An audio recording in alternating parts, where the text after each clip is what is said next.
Abanyefezi ikigabane ca kabiri kuva ku murongo wa 11 gushika ku murongo wa 20. Nimwibuke rero yuko kera mwebwe abanyamahanga ku rukoba, mwebwe mwitwa intagenyerwa n'abitwa abagenyerewe kuko bakebwe ku mubiri bigizwe n'abantu, ko muri ico gihe mutari bwaronke Kristo, mwari mwaraciwe ku bwene gihugu bw'Isirayeli, kandi ataco mwapfana n'amasezerano y'umuhango. Nta mwizero kandi nta mana mwari mufise kuri iyi si. Ubu noneho muri Kristo Yezu, mwebwe abari kure kera mwabaye abari hafi ku bw'amaraso ya Kristo. Nkako nyene niwe mahoro yacu. We yatumye iyo migubiri icika umwe mu gusamburira mu mubiri wiwe rwa ruhome rwayitandukanya arirwo rwanko. Yarakuyeho rya tegeko rigizwe n'amabwirizwa afatiye ku ngingo zaryo, kugira ngo muri we iyo migubiri ayirememwo umuntu umwe mushasha mu kuzana amahoro, kugira ngo kandi ayizurize yompi n'Imana mu mubiri umwe kubw'umusaraba, amaze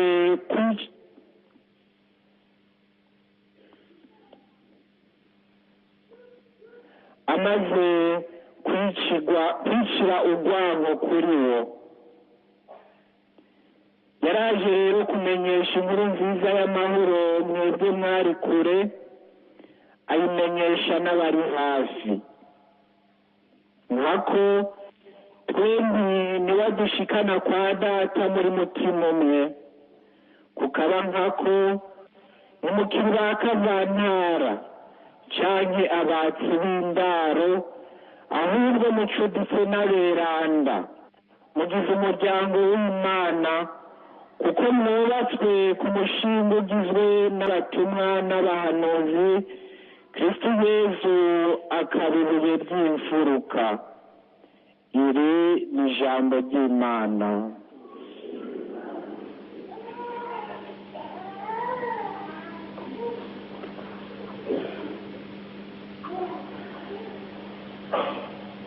Kristo niwe mahoro yacu. Tugeze ku munsi ugira gatandatu w'igisabisho cacu kidutegurira guhimbaza umunsi mukuru cane w'isamwa atagicumuro rya Bikira Mariya.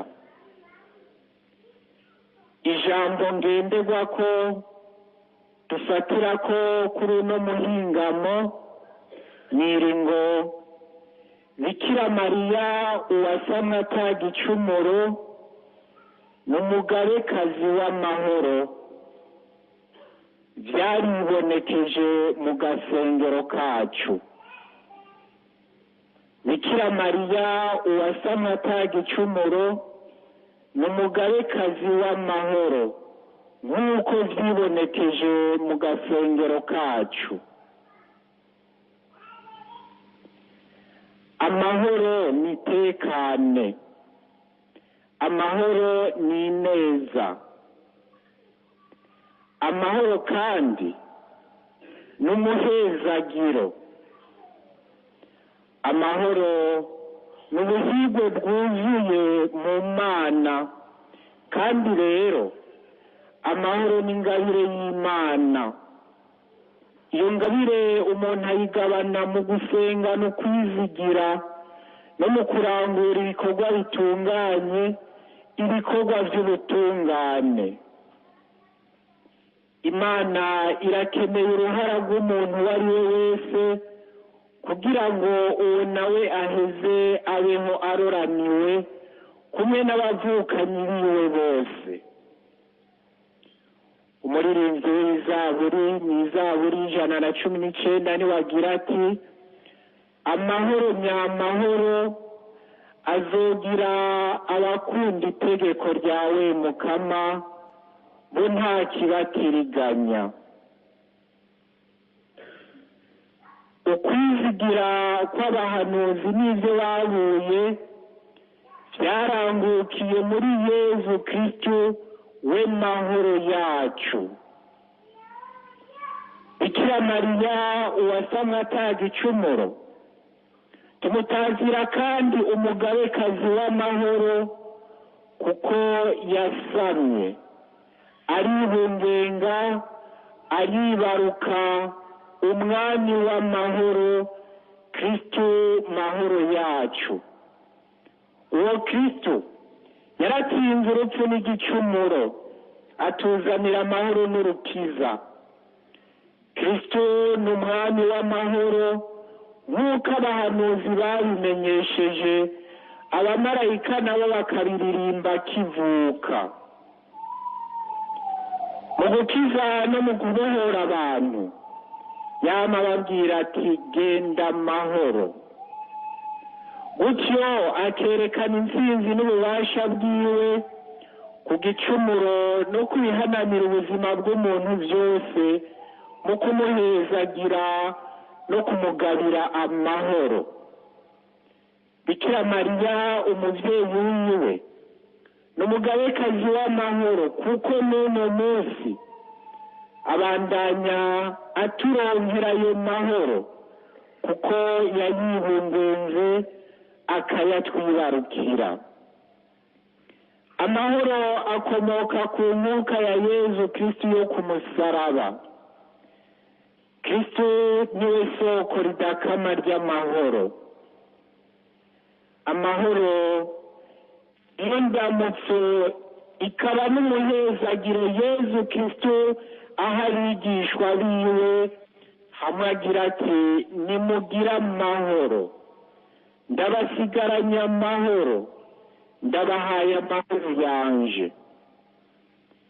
Intsinzi ya Kristo yasaza amahoro isi yose n'abantu b'imihingo yose, kuko ubuzima bwiwe bwatumye atakavantara akiba muri twebwe.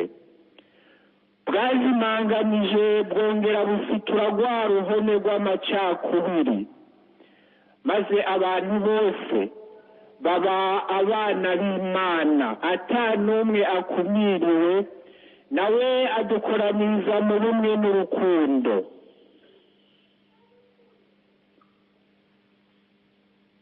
Kristo adukunda nk'umuryango unwanye, umuryango urangwa n'ubumwe. Uwo ari we wese mu mutima wiwe arahurumbira kugira amahoro, kandi akirinda ico cyose cyotosekaza amahoro, maze ku ruhara rw'umuryango wose naho nyene tugahurumbira ibituzanira amahoro, kugira ngo tubeho turoraniwe. No ku yindi migwi yose y'abantu ico guhurumbira n'amahoro. Iyo tuje mu gasengero k'umugabekazi w'amahoro, k'umugabekazi atangarirwa gatatu wa Schoenstatt, tugabana inema zitatu. Inema ya mbere ni inema y'ukwisanga, ni inema y'amahoro idutuma twinjira mu kiyago n'umuvyeyi wacu Bikira Mariya, idutuma twinjira mu bunywanyi n'umwana wiwe Yezu Kristo. Twese twaravyiboneye, uwo ari we wese muri twebwe yoshinga intahe y'ingene agabana ayo mahoro ashitse mu gasengero kwa mawe. Kenshi tuva muhira canke iyo tuba turi vyayangaye mu mutima wacu, maze umuvyeyi Bikira Mariya umugabekazi w'amahoro akadusanganira, maze tugatekana tukabona kumuyagira no kumusaba dufatiye ku byifuzo by'ubuzima bwacu, ku byifuzo by'umutima wacu. Inema igira kabiri tugabana niyo guhinduka, bigasigura ko ugabanya amahoro mu mutima wiwe aba agabanye urukiza rw'Imana, kuko amahoro ni nk'icitiranwa c'akanyamuneza n'urukiza Imana itanga kuwo igiriye impuhwe n'ikigongwe. Iyo nema rero yo guhinduka idufasha kuzirikana neza ishaka ry'Imana ku buzima bwacu, maze tukagabana inema igira gatatu yo kuba abatumwa. Tuje tugana umuvyeyi Bikira Mariya, sibiherera mu mutima wacu gusa n'imbere yiwe gusa, araheza akaturungika kugira ngo ubuzima bwacu n'ubuzima tugabanye bubere kirumara abandi. Duheze dutangaze ubuninahazwa bwiwe, ubuninahazwa bwa Yezu Kristo. Gutyo tukagenda tugashikira bene wacu, tugasasagaza ya mahoro twagabigwa, tukayaga n'ivyiza vyo guhinduka, tugaca tuzerekana mu gushingira intahe Yezu Kristo na Bikira Mariya. Murabizi, iyo umuntu akomeye aba umwami canke uwundi afise ikindi gihagararo, agaheza akigarurira ahantu canke ikintu, aho yigaruriye hitwa icibare. Umusozi wa Siyoni Gikungu rero ni icibare ca Bikira Mariya, umugabekazi w'amahoro, uwasamwe atagicumuro, kuko yigaruriye kino kibanza. Benshi muri mwebwe murazi ko yaherekaniye ububasha bwiwe bwo kudukandira, maze tugaheza tukagabana umwe wese n'umuryango w'abantu bose amahoro twari tunyotewe, amahoro tunyotewe n'uno munsi. Twebwe twamwambitse urugori nka Bikira Mariya, umugabekazi w'amahoro no gusubiza hamwe. Urwo rugori twarumwambitse dukenguruka ku vyiza twari tumaze kugabana bikomotse ku bukandizi bwiwe. Urwo rugori nyene twarumwambitse tumusaba ngo atsimbataze inganji y'amahoro ngaha mu cibare ciwe, mu mitima yacu, mu miryango yacu, mu gihugu cacu no mu karere, eka no kw'isi yose. Twategerezwa rero kuba abantu bama bibungenze ivyiyumviro vy'amahoro n'ihumure mu mutima wacu. Bikira Mariya ni umugabekazi w'amahoro, kuko ico yibungenze, uwo yibungenze yamwibarutse, isi igahimbagwa, tukaririmba aleluya, tukigina, kuko Imana yadukuye mu buja twarimwo, bwatuma amahoro yo mu mutima wacu atituka kandi atosekara. Amahoro rero yamatangurira mu mutima, akabona gutandukira umuryango wose, igihugu cose n'isi yose.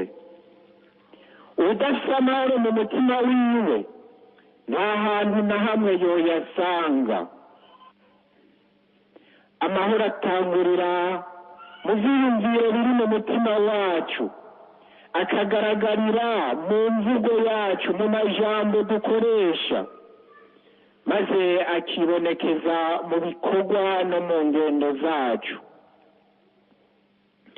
umuntu uwo ari we wese arifuza kugira amahoro no kuba mu mahoro, ariko ugasanga ntazi cyangwa akiyobagiza ko amahoro akomoka ku neza. Udahurumbira neza iyo kwigera yitega amahoro, kuko amahoro ni neza, amahoro ni tekane, amahoro ni ingabire y'Imana, amahoro n'umuhezagiro. Duhiriwe duhishije kuko n'indamutso yacu igaruka ku mahoro. Twese turakeneye kuba mu mahoro, ariko inzira ijana ku mahoro hari n'aho dusa n'abatayerekwa kandi tuyipfuza. Umuntu akibaza rero igituma tutipfuza guhurumbira kugabana ineza no gusasagaza ineza. Kugendera ukuri, kugendera ubutungane no gusubiza hamwe nivyo bitsimbataza amahoro, nivyo bivyara amahoro. Jewe na wewe dutegerezwa kugira uruhara rudasanzwe mu gutsimbataza ayo mahoro twipfuza. Ukwambika urugori Bikira Mariya nk'umwamikazi w'amahoro no gusubiza hamwe n'umugirwa mwiza kandi mweranda, ariko utegerezwa guherekezwa n'utwigoro tuboneka two gutsimbataza amahoro. Mu gasengero ku musozi wa Siyoni Gikungu, Bikira Mariya akidusanganira tubwira ati, nyereka ko mu nkunda. Mu kurangura utwigoro two gutsimbataza amahoro, gutyo amahoro azoheza asasagare muri mwebwe. None ubwo ntawe tuza kurondera amahoro maze tugahunga utwigoro two gutsimbataza amahoro. Amahoro, ndabivuge ndabisubire, ni ingabire y'Imana duhamagariwe kwakira no guhurumbira. Ariko uko kwakira gukenera ubwo ruhara rwacu ntasubirizwa kugira ngo ayo mahoro adusage. Erega atatwigoro tugize, ataco duhinduye mu ngendo yacu, mu vyiyumviro vyacu, mu majambo yacu, nta kizokwigera gihinduka. Umukama mu kuturema yadushizemo umutima w'ubwenge, ugushaka n'umwidegenzo wo kwigira inama yo kurangura ineza. Uyu munsi rero urafise ububasha kubw'ukwishira no kwizana Imana yaguhaye bwo kurangura ineza kugira ngo amahoro atsimbatare, kandi urashobora no gutera akagere Bikira Mariya umugabekazi w'amahoro, ibiyangara bikayangara. Kira none uramuzirikana ko umusozi wa Siyoni Gikungu ari icibare c'umugabekazi w'amahoro. Amahoro rero ni ukwemera ko zegeranya abantu ari ingirakamaro kuruta ibibatandukanya.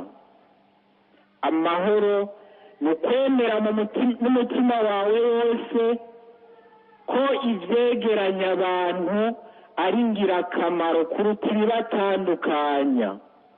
Kuko ni mu mahwaniro yacu hari igihe dutangura guharurana.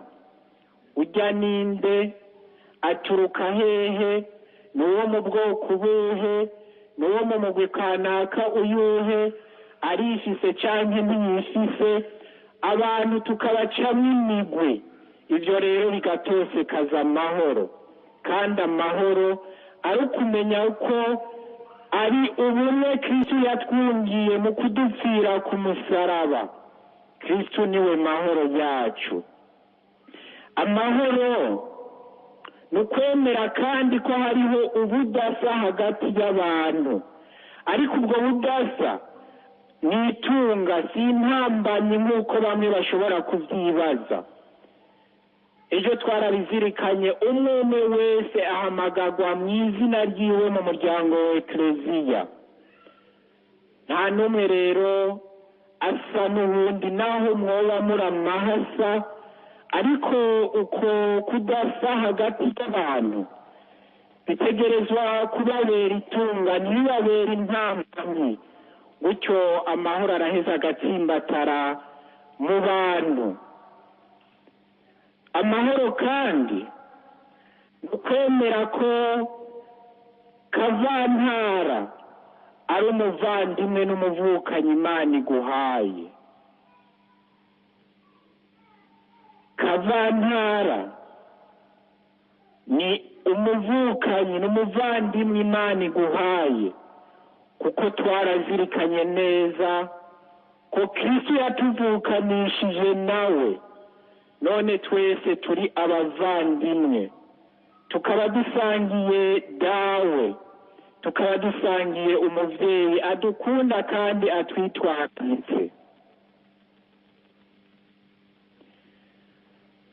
Amahoro kandi arangukira mu kunezerwa no guhimbagwa n'ivyiza vyashikiye abavukanyi bacu, kuko kenshi iyo tumaze kwicamwo imigwi, ivyiza vyashikiye abavukanyi tubifata nk'uko ataco bimaze, kandi bikomboka ku rukundo rw'Imana. Guhimbagwa rero nuko abavukanyi bagabanya ivyiza n'ingendo nziza y'amahoro. Ikindi gitsimbataza amahoro nuko umwe wese muri twebwe yobabazwa nuko abandi bariko bararenganwa, akumva ko bimukozeko nk'uko yoba ari wenyene arenganwa. None ubu turi mu bihe yaho umuntu akora induru akabura n'umutabara, kubera umwe wese yiraba, hari ukwikunda kudasanzwe. Igihe rero ntarategera ko mugenzi wanje arenganijwe, ari jewe mba ndenganije kandi bitosekaza amahoro, ituba turategera umugabekazi w'amahoro uwo ari we n'ico aduhamagarira, kuko yibungenza amahoro, kuko yibaruka amahoro. Ikindi gitsimbataza amahoro ni ugutegera ko niyo mugenzi wanje yancumuyeko, ari jewe ntegerezwa gutera intambwe ya mbere ndamusaba ko twosubiza hamwe, nkabigirana urukundo n'umwitwarariko ndamufitiye, kuko ikidutandukanya kitubohera amaboko imugongo twese.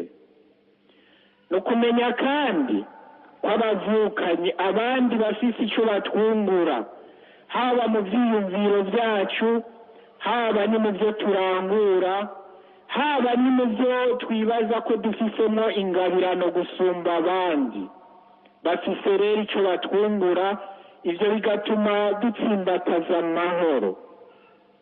Guha ikibanza abandi ni ingendo nziza y'amahoro, tutibagiye guha agaciro abandi, guha agaciro umuntu uwo ari we wese. Muramaze kubibona iyo turi mu ngoro y'Imana duhereza inkuka ya Yezu Kristo, twese tuba turi umuryango umwe, kandi kanatsinda turi umuryango umwe. Uwo Kristo araheza akishushanya n'umwe wese muri twebwe, maze akaduha umubiri n'amaraso yiwe, kugira koko tube umubiri umwe, ducangire umwe. Ivyo rero vyodutumirira guha agaciro umuntu uwo ari we wese, gatumye mu gashusho k'Imana yitangiwe ku musaraba na Yesu Kristo, agasesa amaraso yiwe kugira ngo amucungure kandi yungire ubumwe abemera Imana bose. Tugaheza tukamenya ko ishavu, ishari, inzigo ari intege nke, atari ikimenyetso cy'ubukomezi, kuko hari igihe inguvu zidushikana gusambura ibi na biriya, gutosekaza ubuzima bw'abandi, tubifata nk'uko ari ubukomezi, nk'uko ari iteka, kumbe turiko turayoba. Twoheza rero umuntu wese akabanza akiraba kugira ngo ntacire urubanza abandi, kuko amahoro nyayo atangurira mu mutima w'umwe wese. Kugira ikigongwe no gusubiza hamwe birafise agaciro kuruta kwihora, kuko kwihora bishobora kukumara ishavu mu munota umwe, ariko mu mwanya ukurikira inganda zikayogera. Umuntu uwo ari we wese rero afise akanyarigabo muri we. Nico gituma duhamagariwe kwengengana kugira ngo tubungabunge ya mahoro ari mu mutima wacu, twongere kandi tubungabunge n'amahoro ku neza y'abavukanyi bose, ku neza y'umuryango wose, ku neza y'igihugu cyose, ku neza y'isi yose, kugira ngo Imana ininahazwe. Uraheza rero ukazirikana ko nk'umugabekazi w'amahoro Bikira Mariya uhamagariwe kwitwararika ineza ya bose uhereye ku mahoro. Bikira Mariya yibarutse umwami w'amahoro. Uwo mwami w'amahoro niwe twizigiye ko tuvyagizamwo ayo mahoro. Nico gituma uko umwaka utashe, kw'igenekerezo rya mbere nzero, uko umwaka utashe, twama duhimbaza umunsi mukuru cyane wa Bikira Mariya nyina w'Imana, akaba kandi ari n'umunsi mukuru mpuzamakungu wagenewe amahoro. Umunsi twiheka ku muvyeyi Bikira Mariya, umugabekazi w'amahoro, dusaba amahoro. None rero umuntu wese yishikiye mu gasengero k'umuvyeyi wacu Bikira Mariya ku musozi wa Siyoni Gikundi, muri uno mwaka duhimbaza yubile y'imyaka 25, yoshobora gushinga intahe yaba umuto cyangwa umukuru, ingene Bikira Mariya yagaragaje ko ari umuvyeyi w'amahoro. Amahoro ni ingabire y'Imana, ariko twame twibuka uruhara rwacu, kuko ikibare ikivi Imana irimamwo ayo mahoro yarakituragije, ikituragizamwo hagati yacu, kugira ngo twame tuzi ingene dutunganya ibidushikana ku mahoro, ibitanga amahoro, ibiroresha ku mahoro. Bikira Mariya rero n'umugabekazi w'amahoro twamugabiwe nk'umuvyeyi, kugira ngo natwe mu kuba abana b'umugabekazi w'amahoro twitwe bandu w'amahoro. Nitugire Kristo.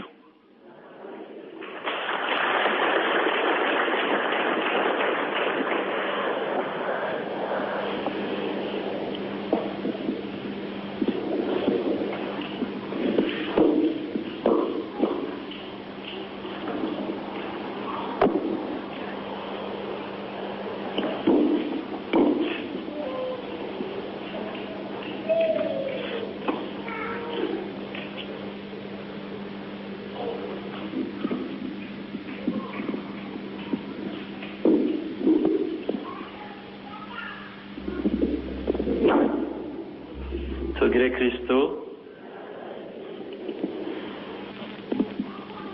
Twongere dukengurukire Patiri yaduhaye inyigisho ku bijanye n'amahoro.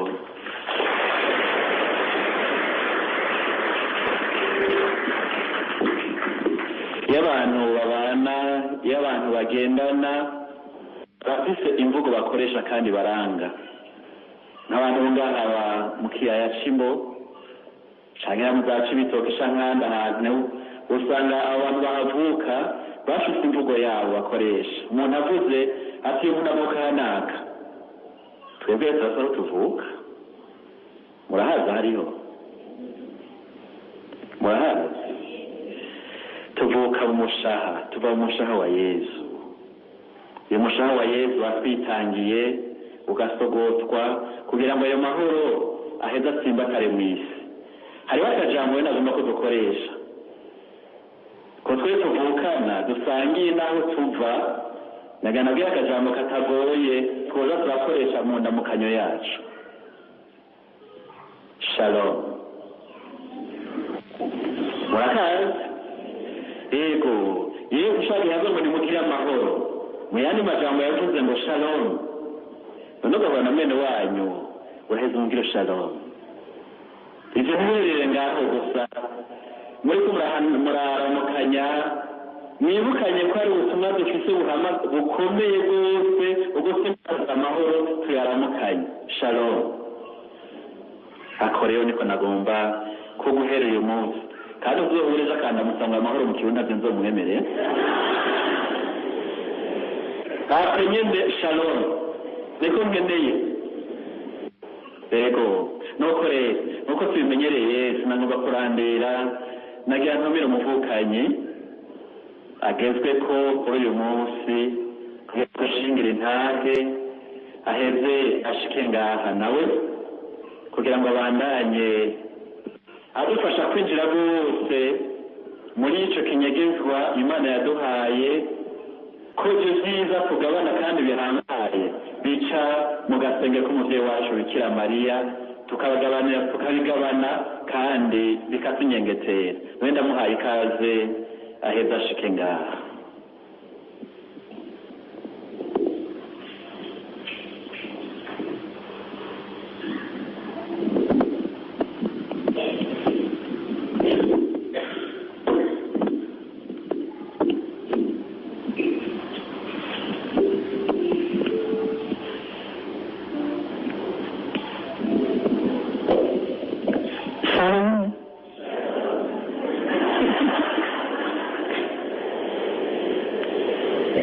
Ego cyane tugire Kristo da Mariya. Kuri akagoroba nifuje gusangira namwe, ndabashingira intahe ingene hajya mu gasengero hari ibyiza bitagira uko bingana. Umuvyeyi Bikira Mariya yankandiye nkaronka umwana wa gatanu. Ubu byagenze gute umwana agira gatanu?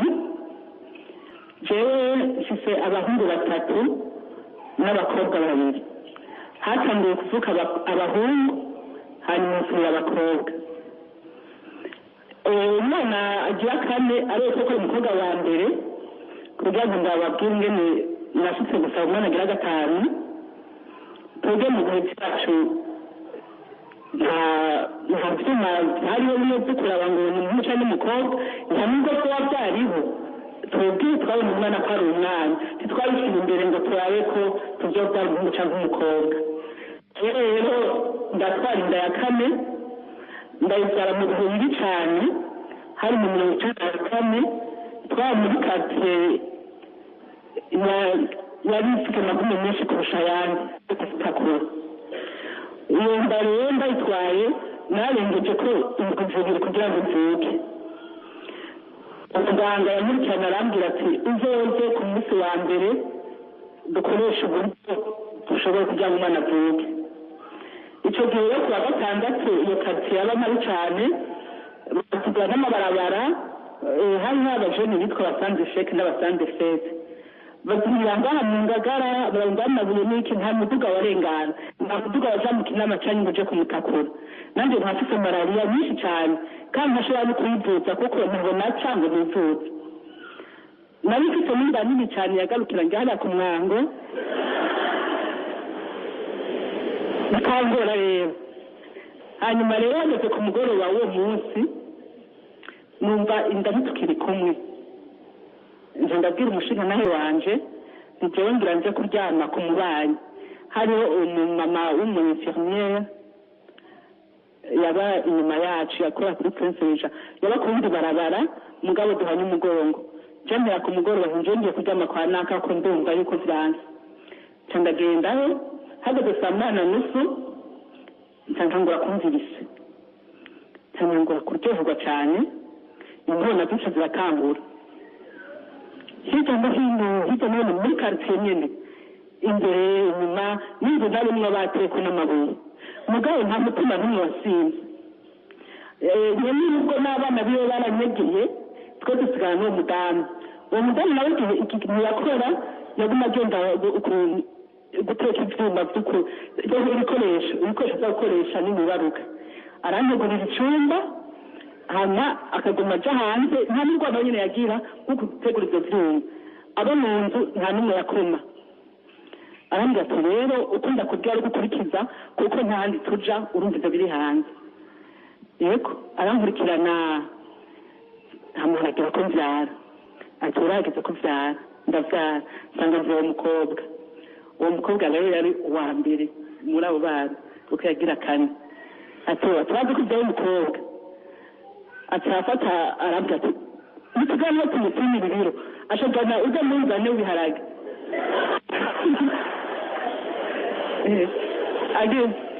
ashira kw'isiniya aza kw'isiniya akamupima dusangana umukobwa munini w'ibiro 3 n'amagarama 800 aho hari mujo bukeye ati tuvyara nyabo atubona ko bose bahunze dusigaye twenyine cyane ndafata akabando ati mama tuzosubira aca ndafata akabando nca muhira ngiye muhira ababanyi bose bagiye nanje ngwaye malariya nta muti ndiko mfise umucana nta muti ndiko hama umushinga ntacyo ati none atigenda maze abanyi bonyetse ko atamutuga tworonga fata akabando ndacumbagiza sanga nta mutuga n'umuhaye batubwira ati imituga yose yaraye muri vire ntirengana ingoro y'utekana ca turatekana turagumaho bukeye bama duteye haraje nk'abantu bashaka 50 mu rugo nta mutima je wasize kandi narasohotse hari nko mu masaha 9 y'umurango ndasohoka nkenyaga kwembe nuko yagwishije malariya umuvyeyi ukira mariya caje twikiriza twese nawe basore umutamana wiwe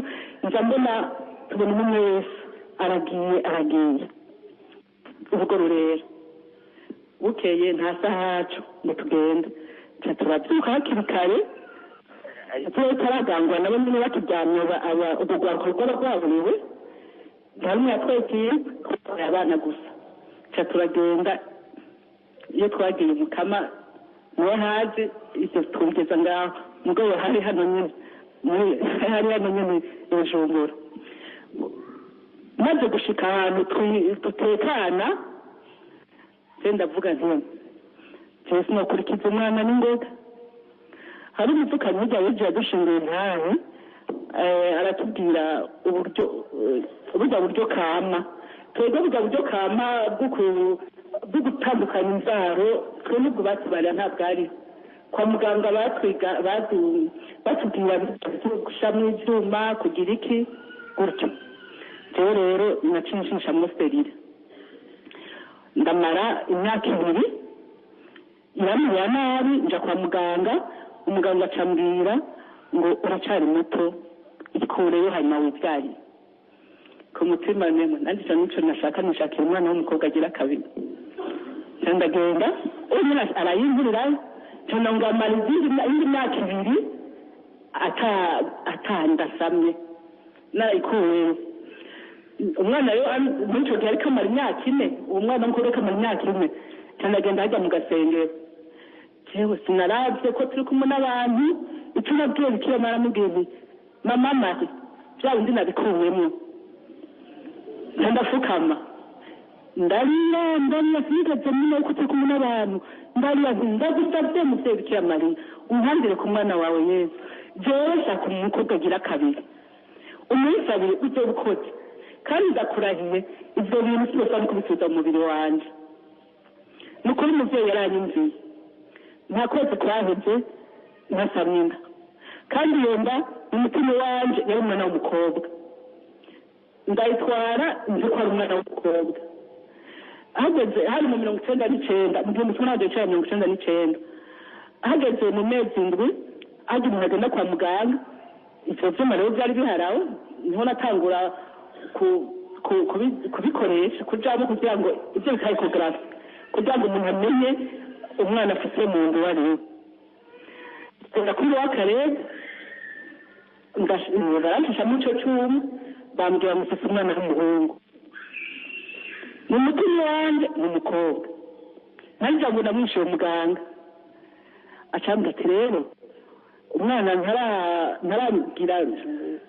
ntaraguma hamwe, uzongere hageze nko ku mezi 8 wongere uze bagupime barabe umwana wawe ngire byifashe. rwose umwana w'umuhungu nditahira nimuhira ntarakimwe navuze, sinigeze mvuga yuko bambwiye ko mfite umwana w'umuhungu. none nibyo bambajije, jewe mbandanya nigurira uduhuzu twana abakobwa.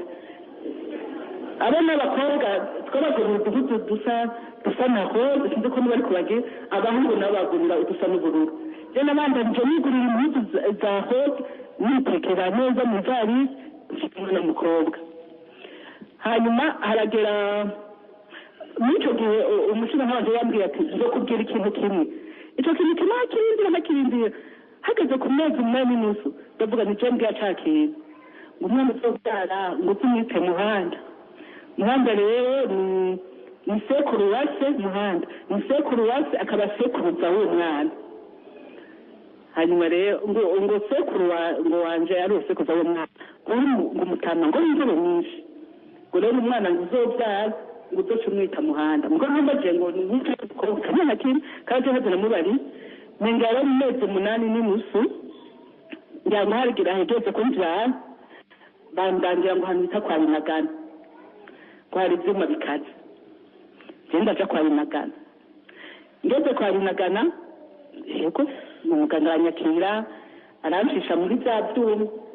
wewe rero yaje arusha wa mbere ati mfite umwana w'umuhungu kandi umuhungu akomeye. aranyereka n'ikiranga umwana w'umuhungu sex, nanjye ukomeye ngo ndayibona kandi naranyibona yego, kandi nkamubona neza uwo mwana ko ari umuhungu. mugabo jewe umutima wanjye nta na kimwe cyamunyereka ko ari umuhungu, ko nabwo ko ari umukobwa. ntandaduka ndatwenga nturatwenze rero ko rifite umwana w'umuhungu wa mama, murakunda abana b'abahungu, umwana w'umuhungu akomeye ndarushizaho gutwenga. uko natwenga mvuga ibyo mbwira byo ntabyo numva, umbwira umuhungu ntabyo numva, jewe nifite umukobwa. hanyuma rero aravuga byose nditahira. ageze kubibaruka rero ngenda muri w'akarede, abamaze kubibaruka muri w'akarede bamwe wibarutse umwana ko bamugana ahantu bamutegurira. jewe rero naribarutse, twari kumwe n'umumama w'infirmiere be n'umudokiteri, bamwe bita ngo barizida, baba basigaje iminsi mike ngo basome igitabo. niwe banyakiriye rero uwo mwana arababera ifuro ry'igiti, arabagora abona ko bamugabira, aragira utuntu sinzi gushaka ntabyo nshobora kwiyumvira ibintu yagira, akicurura bamufashe mu minwe babiri bikanka ko bamufata kugira bamugumize hamwe bashobore kugaburira inzogi yanga. kumbe hari ikintu mukama yateguye kubera kwemera ayo maze 9 ko mfite inda y'umukobwa, maze ahantu habiri bose bambwira ko inda y'umuhungu, hari icyo umukama ashaka kunyereka. rero umwana banyuranye akamukubokera hasi, uwo muganga acavuga ngo mupfaza ngo umwana wawe aratunaniye ngo mwakire, acamushira ku nda. amushize ku nda uwo mwana acatekereza, ncandonka umwanya uko mwiheza nsanga ari umukobwa. kumbe iyo bamutwara bagenda kumugirira ibyo bamugirira hirya nayo kuvuga ngo bangurije ubwo mubanurije mwavuga ko umukama yateguye yuguruye ntawugara umubyeyi bikira mariya harya ku mwana wiwe icyo avuze n'ico ubundi jewe nari kwiyehura bikira mariya nakagusabira umukobwa nyine kumambwa ngo ni umuhungu mugabo jewe nagumanye ukwemera ko ari umukobwa ndandaronka rero uwo mwanya wo kumwihweza baca rero baramugabira atekanye yanduru yaheze kandi nakora umukobwa hama rero turagenda hirya baramubwira ibyo bamubwirira bamutisha mu matara bya bindi nyine bagira byo gutegura umwana aho rero ni intahe yanje nashaka kubashingira ukwemera mw'abantu ukwemera n'ikintu gikomeye cyane mu buzima bw'umukristo hanyuma nagenda bereke n'agatabo ngaka kamaze imyaka 19 umwana amaze imyaka 19 aka n'agatabo kwa binagana banyandiki bagaca bashiramo ko mfite inda y'umwana w'umuhungu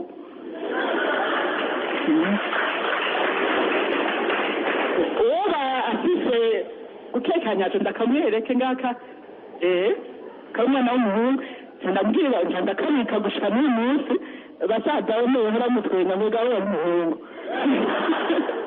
n'abana barakoresha ko ari umuhungu nayazi nakwibonye na niwe gusa ntuze uriho umubyeyi bikira mariya nibyo nagusabye bikira mariya uze uribaho ugana mu gasenge kuko nizo kuzigama kandi barangiye yabimweretse umunsi umwe ageze mu w'icenda twari tugiye ku ishuri apremidi saa sita bo basubirayo byatwiko basubira ku saa cenda na jenasi wo gutegura utuntu ka cenda amambwira ngo jewe ndumva ntinya kugenda ngo mugabo ngo turajana ndumva ngo tujana turagenda ndamujahutse barabara tujahutse mu murimbondo ndayimugurira azabona umwana bigana atumana tujaye turajana n'umwana we genda je ndanyaruka nyarutse nawe ngo hafi yasiguye umwana ko abona ngo yikwega duca kuri ngozi hacaza umuduga yamuheka yiriga aho kugira ngo agabanye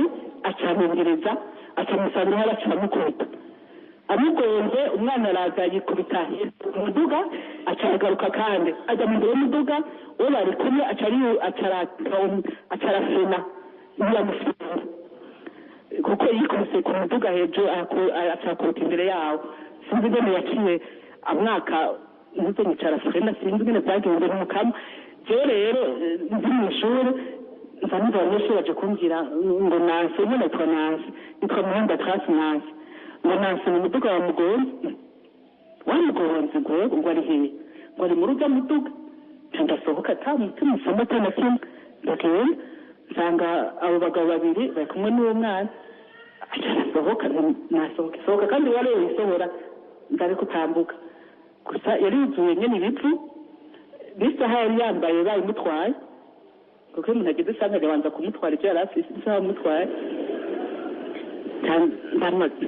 abana rero abanyeshuri bose baca baratonda bakoma induru munamujane mw'iradiyo jewe rero ndagorora amaboko ngo ndarakomeye ndamusonga hose ndarakomeye ndavuga none ko umukama yagize vyiza niriko ndabazembaduza baja mw'iradiyo basubiye uwo mugabo nawe yari karajugumira umuntu w'umugabo ariko arajugumira ko nubwo yagarize ndamaze nitekana nta muri radiyo gasi ndamujana nubwo tekana ngo madamu mugiye gushika n'uyu munsi ushobora kumva ingene ntamusenyoye ngo abutunyoye ndabyumva nco twafise ubwoba ndonda kuba ari wowe utahe muhira yambare yihindure yambaye izindi mpuzu uca umugarukana ibisigaye ngo biraba bukeye hama abanyeshuri ngo ya madamu mureke muri mujyane ngo ko mubikeye mu gitondo ngo ntiyo bicaye nawe niyo ntacyo nawe niko akomeye ngo ndamubwira nti uze umugurire gusa iyo saha yiwe ni kandi yari isaha nziza cyane uze uyimugurire ntimunayimuhaye ko kato nawe uze uyimugurire atorwe ntacyo kera bukeye mbona umwana arakomeye ubundi munsi mbona arakomeye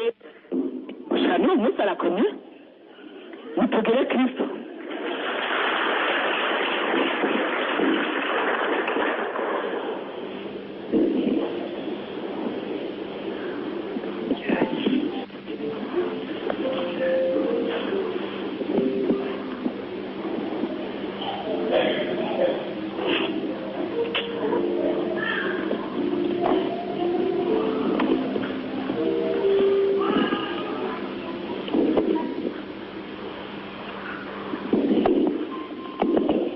tugire kristo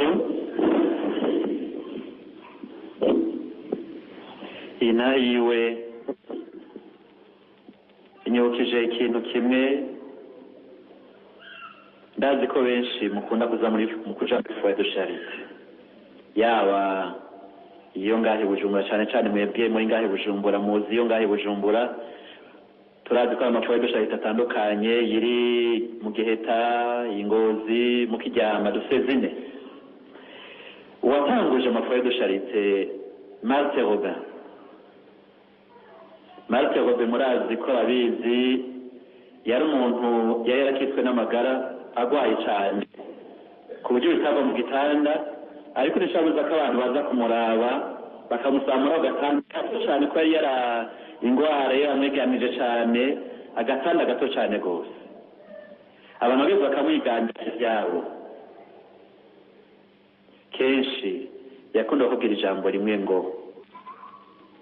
Bikira Mariya arabibona tuvuge mwaramutse Mariya imwe kenshi ntiyajita imwe bagaca bagenda abo bantu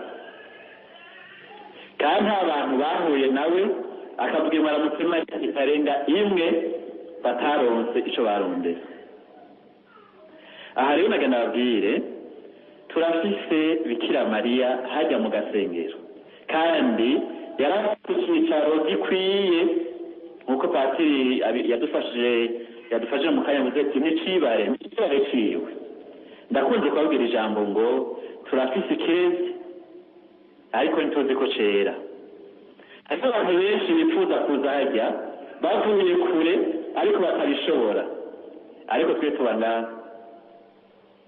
none gabavukanye reka natwe tumubwire akomeze uko kwemera uyu muntu yarageze kwemera gukomeye cyane kuko murazi ko abaganga tububaha nimba umuntu twubaha n'umuganga ahubwo ati kura impuzu cukura niba bavuga ati kubera iki nkora impuzu ubwo nyine cukura nibo bantu twubaha dusonera kuruta abandi ariko we yagira ati ibyo abaganga bavuga jewe narabwiye Bikira Mariya ibyo birambwiye no kuri uko kwemera ni kwa kwemera Yesu avuga ko ari ukwemera guterura imisozi aha rero natwe turafise ibintu bitandukanye mu buzima bwacu bwa misi yose hariho abarizwa n'ibi umwe akarizwa n'ibi ubundi akarizwa na biriya ngo twese ngo duhekeye ku nyonzo none mu gacerere ndagira nsabe umwe wese yereke iyo nyonzo ahetse uyu munsi mu kwemera avyereke Bikira Mariya kwa kundi nyene agacere k'iminota 2 umwe wese mbega kuri uyu mugoroba jewe ikintu nifuza gusaba Bikira Mariya n'ikibi mu gacerere tuyimushikirize